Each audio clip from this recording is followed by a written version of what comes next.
তো ভাইব্রেশন নিয়ে যদি কথা বলতে হয় তাহলে একটা জিনিস বলতে পারি, সেটা হচ্ছে প্রথম দিকের থেকে এখন এখন পর্যন্ত ভাইব্রেশনটা বলতে গেলে আমার 70 থেকে 80% কমে গেছে।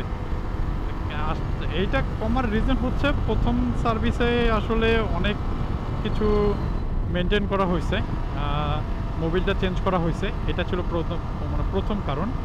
তো আমি প্রথম মোবিল হিসাবে মোবিল 1 ইউজ করছিলাম, যেটা রিকমেন্ড করছে আর কি। তো এরপর থেকে আসলে ভাইব্রেশনটা অত বেশি ফিল করতে পারি নাই।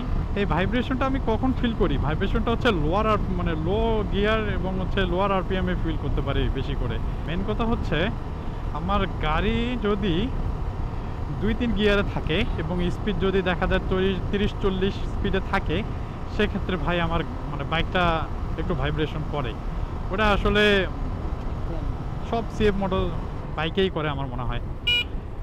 তো এই বাইকের সব থেকে বেটার স্মুথনেস আপনি পাবেন কখন? এই বাইকের সব থেকে বেটার স্মুথনেস পাবেন হচ্ছে আপনি যখন আপনি হাইয়ার আরপিএমে গাড়ি চালাবেন, মানে হাই আরপিএমে গাড়ি চালাবেন, তখন হচ্ছে আপনি এই গাড়ির স্মুথনেসটা টের পাবেন। যেমন এখন হচ্ছে আমার 5 নম্বর গিয়ারে আছে এবং হচ্ছে আমি প্রায় 70-এর উপর হচ্ছে আমার বাইক রানিং আছে। বিশ্বাস করেন কিনা না বিশ্বাস করবেন কিনা জানি না, আমার বাইকে আমি বিন্দু মাত্র ভাইব্রেশন ফিল করতে পারতেছি না। আমার লুকিং গ্লাস পর্যন্ত আগের মতো এত কাঁপাকাঁপি করতেছে না।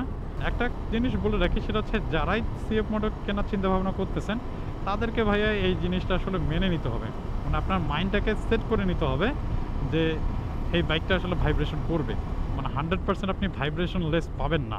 যদিও 2-3টা সার্ভিসের পর আসলে বলা হয়েছে যে এটা চলে যাওয়ার সম্ভাবনা বেশি, তবে প্রথম সার্ভিসে যেহেতু 70 থেকে 80% চলে গেছে, আমি আশা করি যে আরও যখন 2 নম্বর অথবা 3 নম্বর সার্ভিস নিব তখন হচ্ছে আমার ভাইব্রেশনটা থাকবে না, আমি আশা করছি। আর একটা জিনিস নিয়ে কথা বলতে চাই, সেটা হচ্ছে বাইকের হিটিং ইস্যু। আপনি যখন পাটা এই জায়গায় রাখবেন তখন আপনার এই জায়গায় আপনি কোনো মানে গরম বাতাস বা হিটিং ইস্যু পাবেন না। আপনি যখন পাটা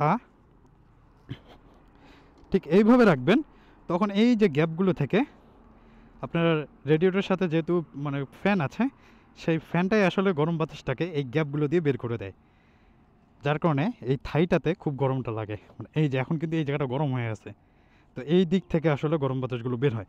কিন্তু আপনি এই ফুট পেগে কোনো হিটিং ইস্যু পাবেন না।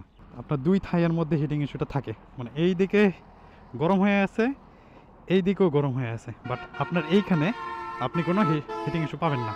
মানে এটা আসলে আমাকে তেমন একটা বেশি ভোগায় না হিটিং ইস্যু, আমি এখন পর্যন্ত আলহামদুলিল্লাহ মানে এটা একদম নর্মাল আমার কাছে। তবে ওই যে ভাইব্রেশনটা যে বললাম ওইটা হালকা একটু থাকবে। তো এটাই আর কি, এই বাইকটা চালায় আসলে খুব ফিলিংসের মধ্যে আছি। মানে এই বাইকটা আসলে চালায় বিন্দুমাত্র হচ্ছে আপনাকে হতাশ করবে না। সো এতটুকুই বলার ছিল। সবাইকে ধন্যবাদ, সবার মূল্যবান মতামত আশা করছি কমেন্ট বক্সে জানিয়ে দেবেন, সাবস্ক্রাইব করতে ভুলবেন না। ধন্যবাদ।